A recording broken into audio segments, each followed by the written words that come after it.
yang akan aku kasih tahu melanjutkan minggu kemarin, Dek. Tapi ini satu pernyataan iman yang kamu nggak bisa kalau ini sekedar pengetahuan. Kita tidak bicara pengetahuan di tempat ini, ya. Kamu harus tahu kita tidak bicara pengetahuan. Kebenaran itu pondasi yang kuat supaya kamu tidak belok ke kiri ke kanan tapi lurus. Ingat kemarin yang ikut pemuritan, mengikut Yesus itu harus sejalan atau berada di jalan yang sama dengan Kristus. Kalau kamu ngikut Yesus tapi beda jalan, kamu sedang tidak berjalan mengikuti Yesus. Kamu sedang berjalan mengikuti keinginanmu pribadi. Satu pernyataan yang seperti ini.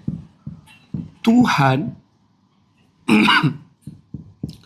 tidak memiliki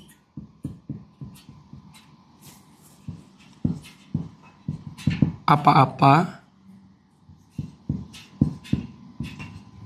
untuk orang tidak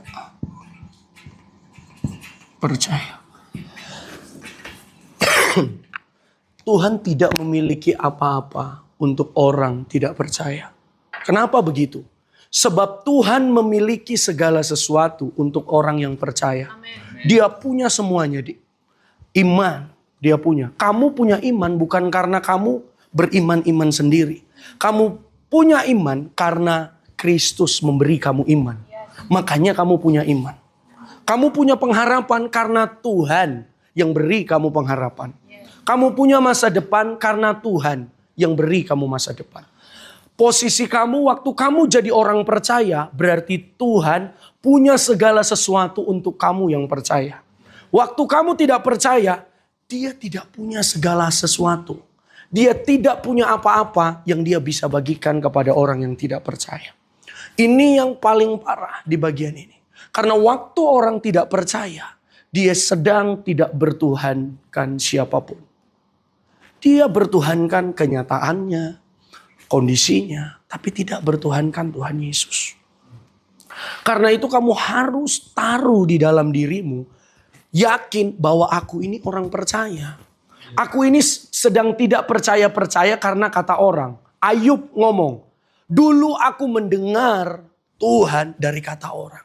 Tapi sekarang aku melihatnya dan merasakannya sendiri.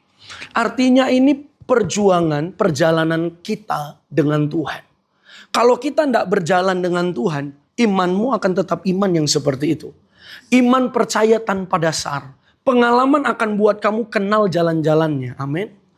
Perbuatannya itu adalah bonus dari apa yang Dia janjikan buat kita. Makanya itu Dia tidak punya apapun untuk orang yang tidak percaya. Tak balik ke belakang kemarin, minggu lalu. Mengakui itu berarti mengatakan hal yang sama. Waktu kamu mendeklarasikan pernyataan imanmu, kamu sedang tidak mendeklarasikan di dalam keadaanmu. Oke? Yang kamu rasakan. Yang bisa dirasakan kulit, yang bisa dilihat mata.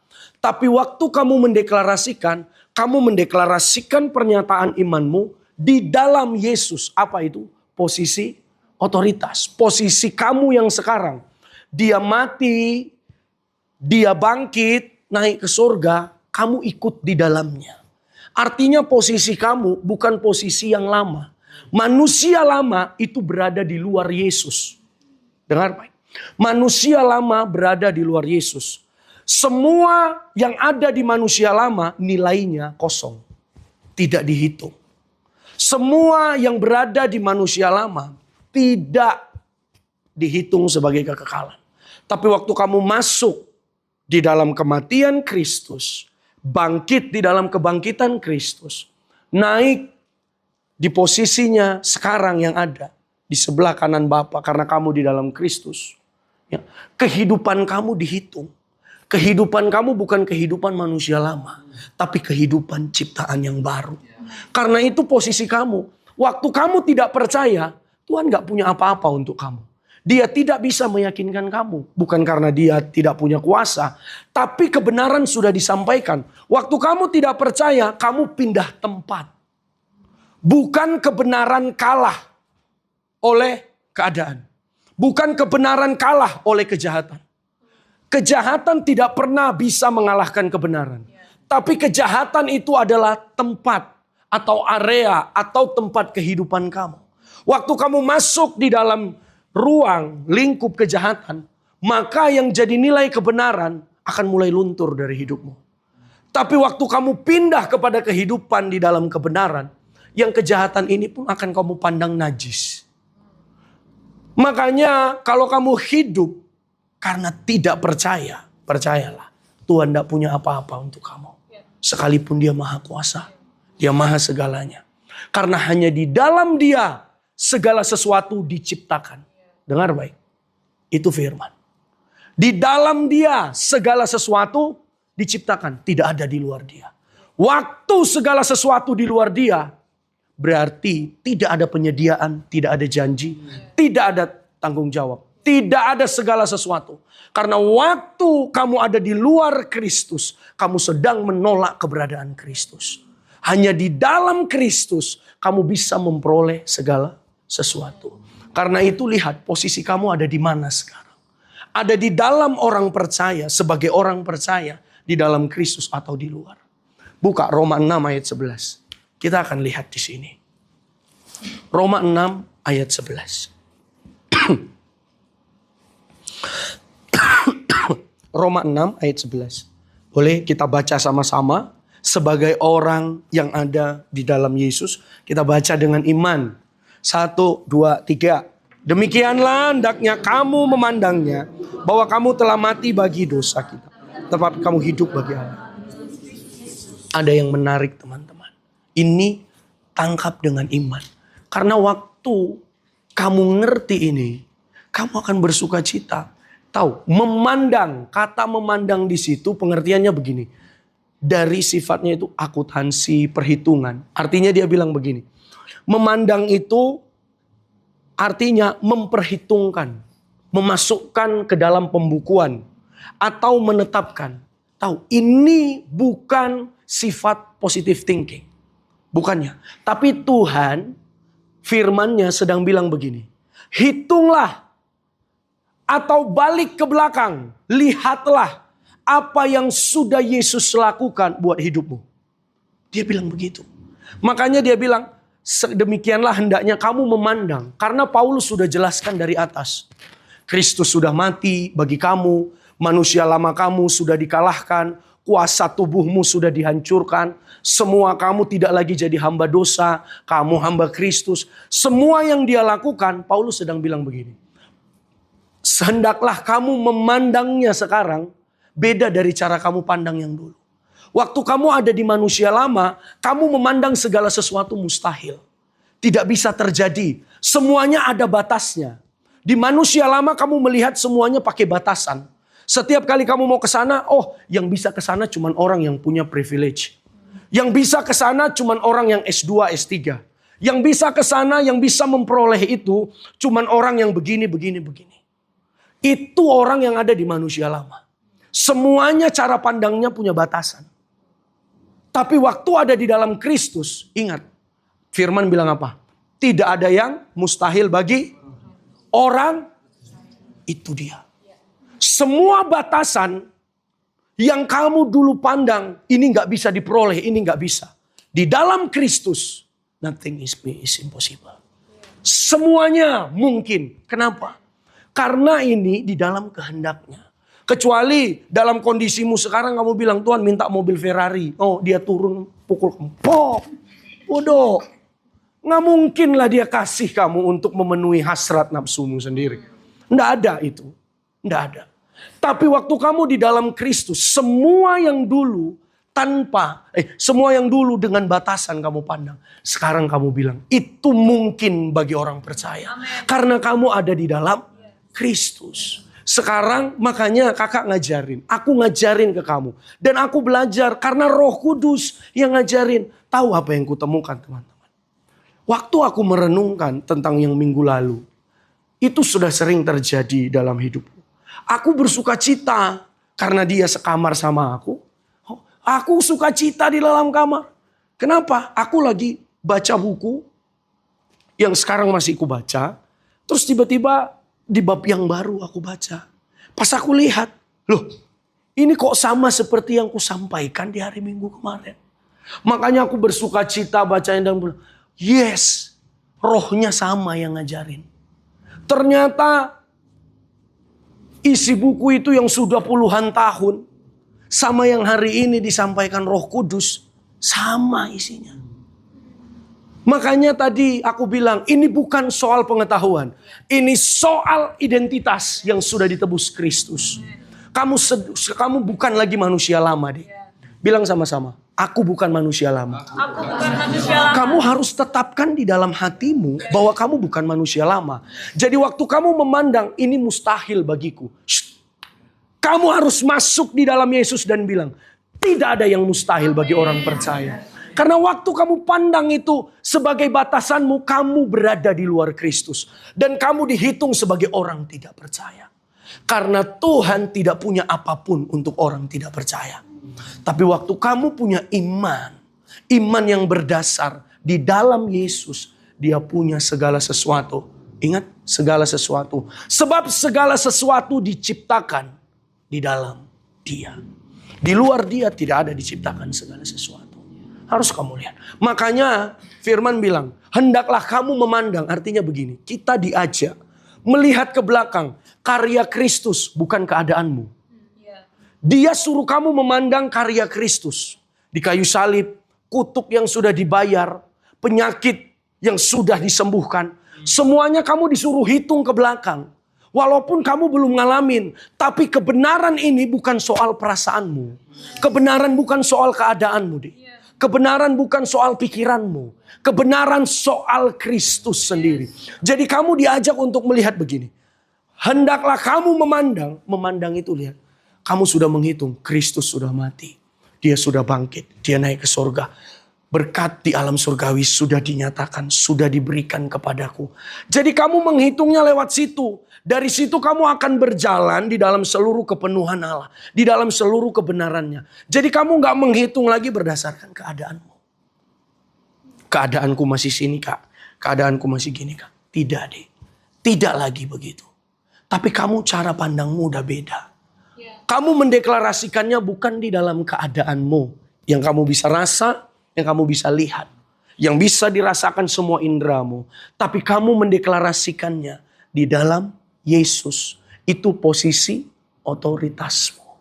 Itulah kamu sebenarnya. Disitulah kamu sebenarnya. Di situ kita sebenarnya. Nah, kalau yang minggu kemarin aku ngomong, kita harus mendeklarasikannya hal yang sama, kata yang sama. Apa yang Bapa, Anak, Roh Kudus pikirkan, itu yang harus kamu pikirkan. Sebab kalau kamu keluar dari apa yang mereka pikirkan, kamu sedang tidak ada di dalam Kristus. Yang kemarin dijelaskan, perikoresis, Bapa, Anak, dan Roh Kudus saling mendiami.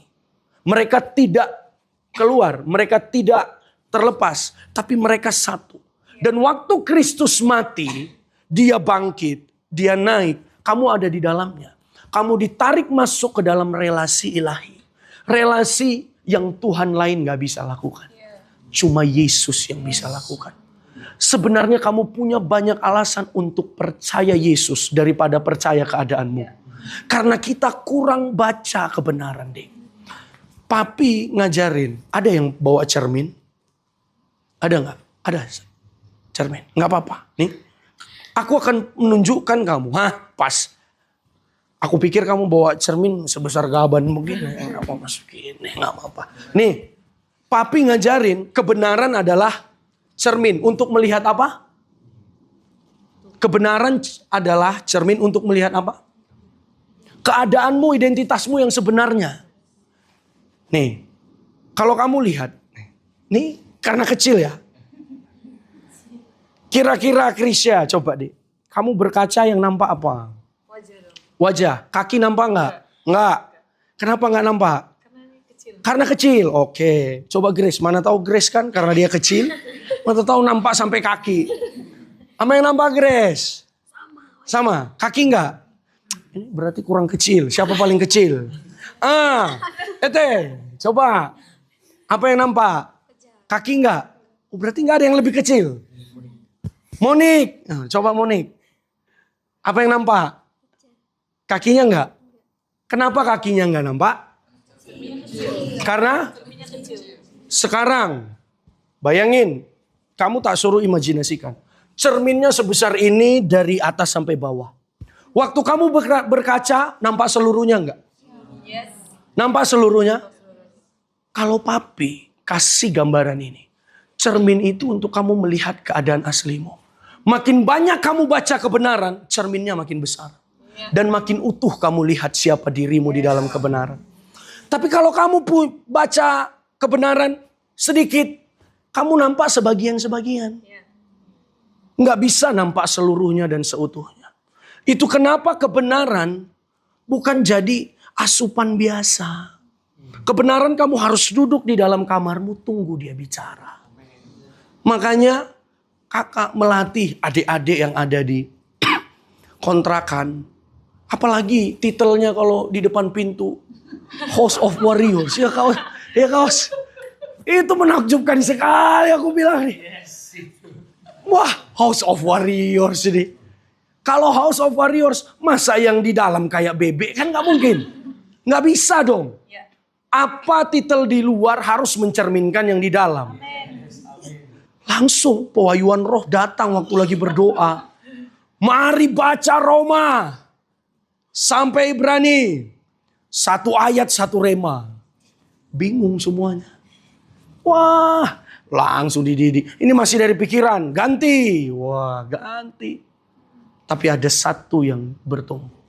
Kedalaman mereka akan firman. Jauh lebih dalam dari yang sebelumnya. Kenapa, Dek? Nih, kamu sedikit. Kamu yang lulusan Golden Time. Kamu buat rema. Saya diberkati melalui ayat ini. Gitu kan bahasanya? Saya ditegur. Saya tertampar. Wena. Saya digeprek. Wena. Saya disikat. Wena. Saya digosok. Aduh. Nggak apa-apa deh. Kenapa rema itu dibuat? Bagiku, karena kamu belum pernah buat rema. Jadi dibuatlah seperti itu. Konsepnya. Caranya. Waktu kamu mau terima sesuatu yang baru, dari pihak Tuhan siap, tapi dia lihat wadah. Karena anggur yang lama tidak bisa disimpan dalam kantong kulit yang lama. Dia harus disimpan pada kantong kulit yang baru. Artinya untuk menerima sesuatu yang baru di tahun ini, kamu butuh wadah yang baru. Cara merenungkan yang baru. Sepertinya didikan VOC, salah. Bukan deh. Kalau kamu ngerti setiap kali kamu masuk di dalam hadirat Tuhan. Kamu punya iman bahwa Roh Kudus bisa menjelaskan kepadaku. Kamu akan dapat apa yang dari pikirannya. Pasti. Karena aku ngalamin. Asal kamu mau berdiam 2-3 jam di dalam. Oh 2-3 jam kak? Iya. Ya kalau kamu ngabiskan 2-3 jam kamu sama TikTok, Instagram. Ya sudah. Terimalah nasibmu deh. Akan jadi tetap seperti itu. Kebenaran akan sekecil ini. Kamu akan melihat hidupmu. Ya cuman sebesar ini. Sebagian-sebagian. Tapi makin banyak kamu baca kebenaran. Full kamu bisa ngerti. Melihat hidupmu dari sisi Tuhan. Dari sisi Tuhan. Itu yang harus kamu pahami. Karena kesalahan banyak orang adalah. Dia keluar dari kebenaran dan berusaha cari jalan pintas. Satu kali aku dengar satu khotbah. Ini. Dan sampai hari ini aku udah gak dengar lagi beliau. Kenapa? Beliau ini pengusaha. Yang sering di salah satu gereja besar. Dia ngomong. Dia ngomong begini. Dia ngadain seminar pengusaha. Pokoknya pengusaha melayani gitu. Setelah dia jelaskan bahwa kita ngandalkan Tuhan gini. Setiap kali ada pertanyaan, jawaban Bapak itu cuma begini. Ya tunggu Tuhan. Duduk diam. Tunggu Tuhan bicara apa? Tunggu Tuhan bicara apa? Satu bapak nanya, Pak, anak saya ini cinta Tuhan. Melayani. Tapi ada anak dari saudara saya nggak melayani nggak cinta Tuhan, kok jadi jauh lebih sukses Pak daripada yang cinta Tuhan. Kenapa Pak? Memang benar kita harus andalkan Tuhan kan Pak. Tapi caranya untuk sukses gimana? Nih, kalau ada orang bilang memang benar kita harus mengandalkan Tuhan. Kalau masih ada kata tapi, dia tidak percaya kebenaran. Kenapa? Karena dia menggantikan kebenaran dengan langkah-langkah praktis untuk sukses. Padahal Bapak ini 2 kunci di dalam hidupnya. 1, dia bilang apa? Carilah dahulu kerajaan Allah. Dan kebenarannya semuanya akan ditambahkan kepadamu. Yang kedua, kuncinya beliau ini apa? Apakah Tuhan punya kepentingan di dalam usahamu? 2. Dia selalu bilang firman. Cari dahulu, cari dahulu, cari dahulu. Bapak ini selalu bilang, cari dahulu Pak kerajaan Allah. Tapi Bapak ini bilang, tapi Pak, ada langkah-langkahnya gimana caranya? Orang mengabaikan kebenaran dan masuk kepada langkah praktis. Kesalahannya di situ, menganggap kebenaran tidak berkuasa apa-apa untuk mendatangkan terobosan. Mereka lebih percaya nilai dunia yang praktis bahwa mereka sukses. Padahal kebenaran jauh lebih tinggi daripada semua langkah praktis itu. Asal dapat aja pewahyuan rohnya. Bagaimana dengan kamu? Kamu bisa enggak percaya firman sampai seperti itu? Ngomong, iya aku percaya firman. Aku percaya. Kamu memperkatakannya tiap hari. Memperkatakan hal yang sama seperti yang Tuhan katakan tentang hidupmu. Yang Tuhan katakan tentang dirimu. Tahu? Balik lagi kita. Buka Matius.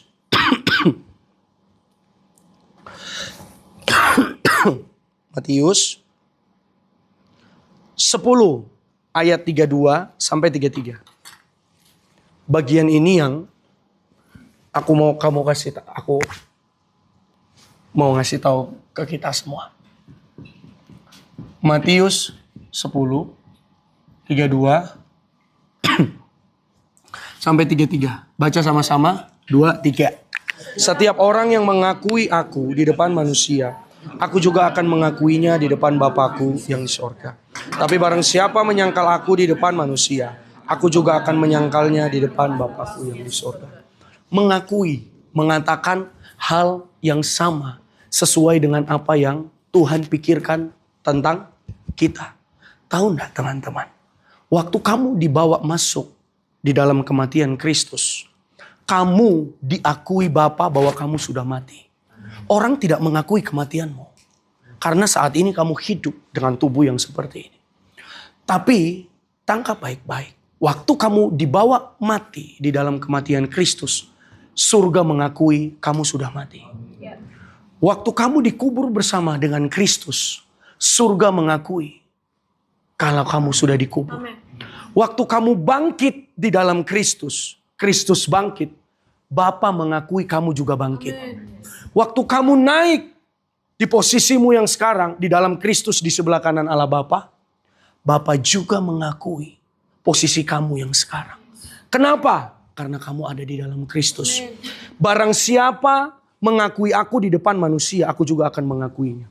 Pengakuan, deklarasi yang kamu nyatakan bahwa aku sudah mati, sudah bangkit, naik ke sorga, bahwa Yesus adalah Tuhan dan Rajaku. Seluruh pengakuan imanmu waktu kamu akui di depan publik, kamu akui di depan orang, kamu akui dengan iman, maka Bapa di sorga mengakui posisimu. Dengar baik, posisimu. Karena waktu kamu ada di luar Kristus, Dia tidak mengakui posisi kamu. Contoh yang kemarin aku kasih tahu. Katakan ini kampusmu. Tuhan sebagai kepala yayasan. Dan kamu rektor. Oke? Kamu rektor di dalam kampus ini. Tuhan kepala yayasan. Oke? Waktu kamu jadi rektor, kamu punya kuasa untuk seluruh area yang Dia percayakan. Tapi ada rektor lain. Rektor kampus lain. Intervensi kedaulatan yang ada di dalam kamu. Nyuruh kamu, harusnya kamu lakuin dong. Ini seperti peraturanku. Kamu lakuin ini aja. Kamu bisa terima nggak? Tidak. Kamu terima nggak? Tidak. Kenapa nggak diterima? Karena dia tidak di dalam sini. Karena dia tidak punya kedaulatan di dalam sini. Dia tidak punya otoritas di dalam sini. Dia tidak punya hak di dalam sini. Kalau ada orang mau coba intervensi, mau coba arahkan kamu di luar dari kehendak Tuhan, harusnya kamu bilang tidak. Karena aku udah di dalam Kristus. Waktu aku di dalam Kristus, segala sesuatu yang ada di dalam Kristus itu juga bagianku. Dan aku punya kuasa di situ. Tapi waktu ada orang lain yang coba mengintervensi kamu yang ada di dalam sini, harusnya kamu bilang tidak, karena dia tidak punya otoritas di situ. Dia tidak ada di dalam kamu. Dia tidak ada di dalam area yang Tuhan percayakan di dalam kamu. Harusnya sebagai orang percaya, kamu tidak lagi memberi dirimu untuk dipimpin oleh hal yang bukan dari Tuhan. Apapun. Keadaan yang bisa kamu rasa dan kamu lihat, itu di luar Tuhan. Sekalipun dia peduli hatimu, jiwamu, dia peduli semuanya. Tapi itu pun menghalangi dia untuk melakukan banyak hal di hidupmu. Karena itu waktu kamu mengakui deklarasi ini, mengakuinya dengan iman, Bapamu di sorga mengakui kamu di posisi otoritasmu itu. Makanya waktu kamu melakukan segala sesuatu, Bapa setuju. Karena posisimu diakui. Tapi kalau kamu di luar Kristus, terus kamu bilang, dalam nama Yesus, pergi. Tapi kamu bukan orang percaya. Apakah pergi? Tidak. Lihat anak Imam Skewa. Atas nama Tuhan yang Paulus sembah, pergi. Yesus aku kenal. Paulus aku tahu. Kamu siapa? Karena dia di luar Yesus. Dia tidak di dalam Yesus. Tapi ada waktu Yesus masih hidup. Ada orang-orang yang menggunakan nama Yesus untuk ngusir setan. Tapi murid-muridnya ngelarang. Dia ngusir setan pakai namamu tapi kita. Enggak. Kalau dia pakai namaku, dia bagian dengan aku. Ada otoritas juga dalam hidupnya. Karena dia ada di dalam Yesus. Di dalam Kristus. Tapi waktu kamu ada di luar Kristus, posisimu tidak diakui. Posisi otoritasmu tidak diakui. Kamu hanya sebagai orang dalam identitas manusia lama. Dan manusia lama tidak ada di dalam Kristus. Dia ada di dalam Adam. Di dalam Kristus hanya ada ciptaan baru. Kamu harus pahami ini. Dan taruh di dalam hatimu. Bahwasannya sekarang kamu ini bukan lagi manusia lama. Kamu bukan lagi manusia yang sedang berusaha untuk melakukan segala sesuatu demi tujuanmu sendiri. Ingat, waktu kamu mendeklarasikan, kamu sedang tidak menciptakan apapun. Dengar baik ya. Deklarasi tidak untuk menciptakan. Kamu perkatakan, dalam nama Yesus, hujan turun, kamu sedang tidak menciptakan. Bangkit, kamu sedang tidak menciptakan. Uang datang, kamu sedang tidak menciptakan. Deklarasi tidak untuk menciptakan. Deklarasi untuk mengklaim janji Tuhan. Bahwa apa yang sudah dia lakukan. Apa yang sudah sempurna di dalam karyanya. Itu yang kamu perkatakan. Karena kamu memperkatakannya bahwasannya inilah kenyataanku. Misal, kamu sakit. Bilur-bilur Yesus menyembuhkan. Karena kamu ada di dalam Yesus, maka kamu ada di dalam ruang lingkup kebenaran. Waktu kebenaran bilang, bilur-bilur sudah menyembuhkan. Kamu akan memandang sakit yang kamu alami sudah ditebus oleh Yesus. Sudah disembuhkan oleh Yesus.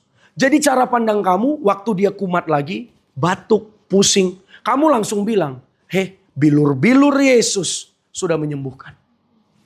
Tapi kalau kamu ada di luar Yesus, kamu akan fokus dengan seluruh keadaanmu. Dengan seluruh yang kamu bisa rasa.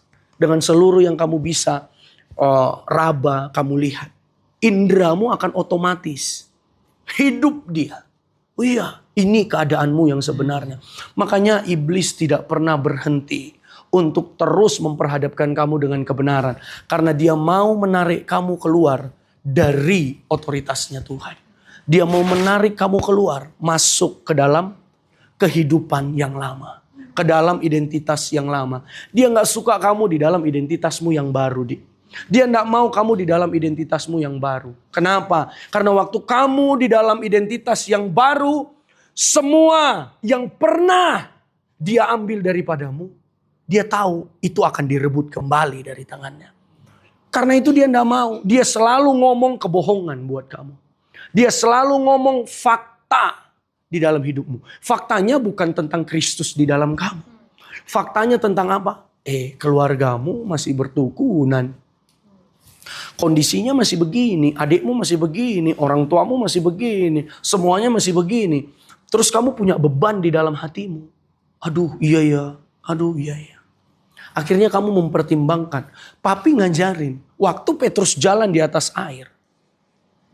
Mengapa, hai orang percaya, mengapa kamu kurang percaya? Itu bimbang dia. Terus dia mempertimbangkan pola dunia dan surga. Dunia kalau begini itu seperti apa tanggapannya? Dia bimbang. Jadi, mengapa engkau bimbang? Nah itu kata bimbang itu begitu. Dua jalannya, dua jalurnya. Dia bimbang antara ngikut pola dunia atau ngikut pola Kristus. Karena itu waktu kamu mendeklarasikan sesuatu, kamu harus yakin dan percaya bahwa Kristus mengakui posisi kamu yang sekarang. Amen. Posisi kamu yang sekarang dia akui. Jadi kamu katakan apapun, kamu punya iman bahwa Bapa sepakat. Asal itu dengan iman dan sesuai kehendaknya. Kalau kamu minta sesuai dengan kehendakmu sendiri, sampai kucing bertelur gak bisa. Belum pernah lihat kucing bertelur? Coba aja lah kau doakan sesuai dengan keinginan dagingmu. Nah kamu akan lihat nanti. Sampai kucing bertelur kau gak akan dapat itu. Karena itu deklarasi bukan menciptakan. Tapi menyatakan apa yang sudah Tuhan sediakan. Amen. Dan lakukan buat hidupmu. Amin. Nah, hari ini di dalam anugerah Tuhan kita mau terima tubuh dan darah Tuhan. Mari kita bangkit berdiri.